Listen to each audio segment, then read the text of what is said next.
Hi, and welcome to the Perfectly Wasted podcast. This is episode 7 on Overwatch. You can find all the previous episodes on the Drinking Wiseman YouTube channel, as well as pretty much anywhere that you can find podcasts. You can additionally find my bi weekly podcast, Brew the Truth, on that channel, as well as any photos of my day to day life and cosplay, anything to that effect, on my Instagram. So today we're going to be talking a little bit about Overwatch. So recently the season has ended for Overwatch, and I've been looking at ways to increase my abilities in the game. Not terrible at the game, I'm not extremely good at the game. So I've been looking at ways to kind of boost my play, if you will. So that being said, I really enjoy the game a lot. I like that there's a kind of like a Team Fortress type feel to it where you have the different classes that you can play through. I know the game's been out for quite a while now, and they've incorporated lots of new characters. There's even rumors of another new character that's going to be coming out soon.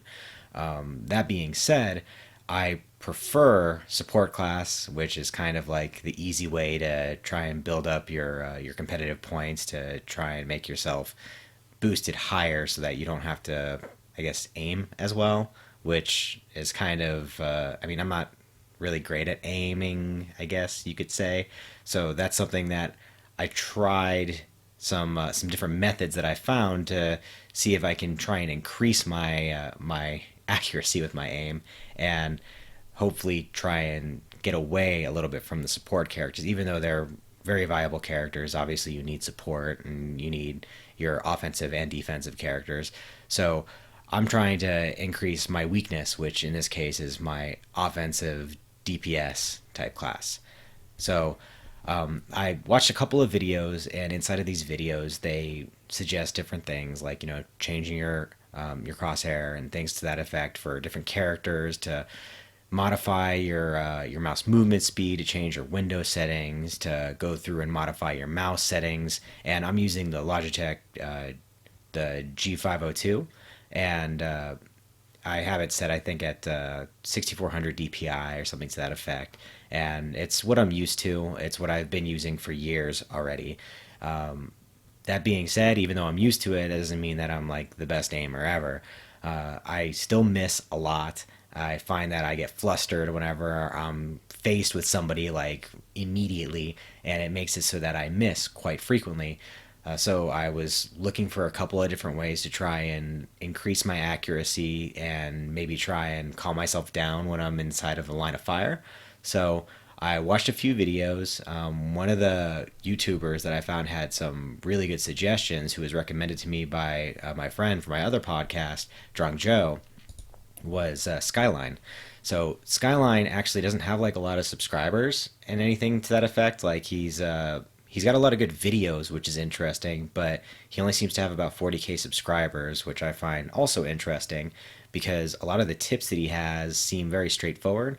I did find that he's kind of a slow talker, so I watched a lot of his videos in 1.5 and 2 times speeds on YouTube, which is like one of the best YouTube editions ever. So I'd probably recommend 1.5. You could still understand pretty clearly what he's saying, and in some of his videos, he's not really actually doing anything. He just kind of like doodles and things to that effect. His aiming video is very good to watch. It gives you a good idea of how you should try and base your speed, your DPI, things to that effect, so that you can try and adjust it so that you have the highest accuracy that you're able to feel comfortable with, and different ways to practice with your accuracy. He also has some different tips on different levels. So we got one of my co-hosts here, Loki, who's coming in now because more cats always better. That being said, there's a lot of different sneaky methods that you can go through that he shows you inside of some of the levels that he has some of the overviews in and such.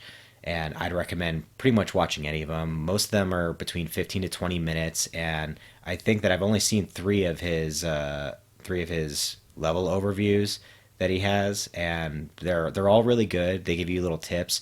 At the most basic, if you're watching it at 2 times speed, the very end of the video has little tips that you might not have known about the level. Like there are some areas that you can jump over that you might not know you can shoot through that you didn't know about. things like that. A lot of the time, he draws a lot of arrows and things to that effect to show you your death zone, like where you go in, you're probably going to die.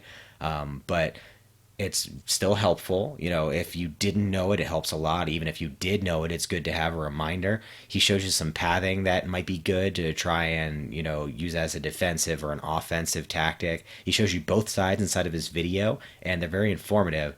So I'd say if you're new to the game, or even if you're a vet to the game, go ahead and check out his videos. They're pretty informative. I don't know him at all, and I watched the videos. I thought they were pretty great. Like I said, he's got pretty much like 40K YouTube followers, which is not very much, but sometimes underrecognized doesn't necessarily mean that it's not good. So one of his suggestions inside of his aim video is to go into practice matches, and you can practice your aim, and he shows you the different methods in which that you can make some slight adjustments and try and make it so that your aim is better. And one of the things that he does is he says, try and practice while you're standing still. And then after you've mastered standing still, essentially, and getting headshots and being able to then, after standing still, strafe a little bit and be able to trace and track your target, then from there, try and shoot, essentially, and see if you can continuously get headshots over and over and over again. So you're sitting there and you go through all the different steps, and you're trying to get your mouse adjustments, you're trying to get your adjustments inside of the crosshairs and things, because a lot of people give you different tips on crosshairs to try and make it so that it's easier for you to see.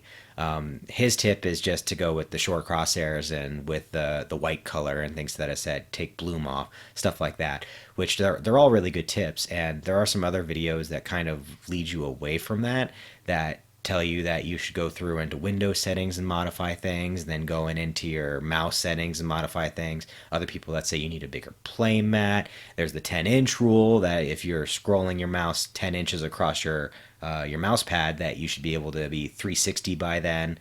And there's a lot of different things that you're going to find out there. Really, I like his videos the best because basically he just says to have fun. And that's something that I hadn't realized until somewhat recently inside of this new season. Is I was playing inside of a match, and inside of the match somebody said to me, hey, basically, are we going to play the meta currently? We need the 2 tanks, 2 healers, a 2 DPS, so on and so forth. And I was the last person that was going to pick. I planned on filling, and I said, yeah, well, I could play Reinhardt, but I'm not very good at it.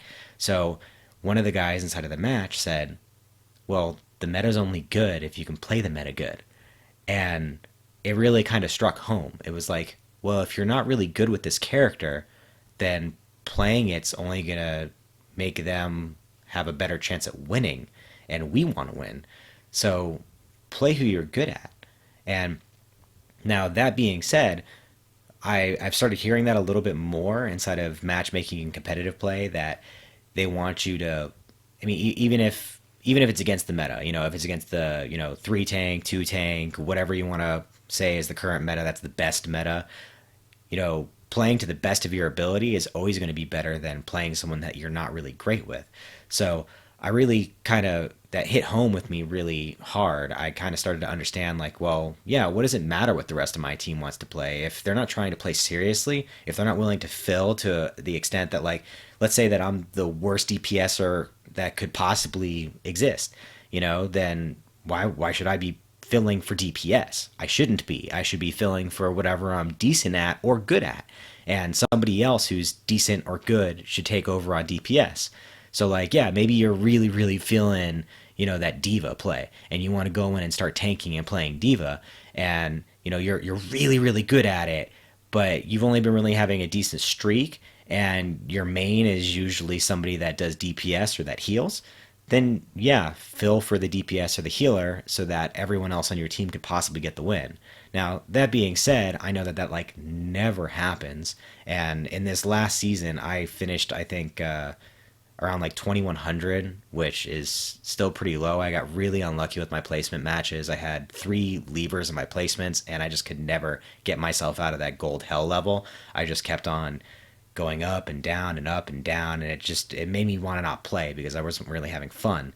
So I'm really looking forward to this next season that's coming up, which is why I'm trying to increase my play style and my methods and things to that effect. So if you're also trying to do the same thing, my best suggestion is check out Skyline's channel. He's got a lot of different videos on there that have different things. He does reviews of different players and things to that effect, shows you things that you probably shouldn't be doing, gives you little tips, and he understands that everyone is flawed, and that's kind of what I like about his channel. Like I said, probably watch it at 1.5 or 2 speed. It's a little bit boring otherwise. He has cats also, which is like a big bonus because who doesn't love cats? And really, the way that he kind of like puts it on the level, I can agree with.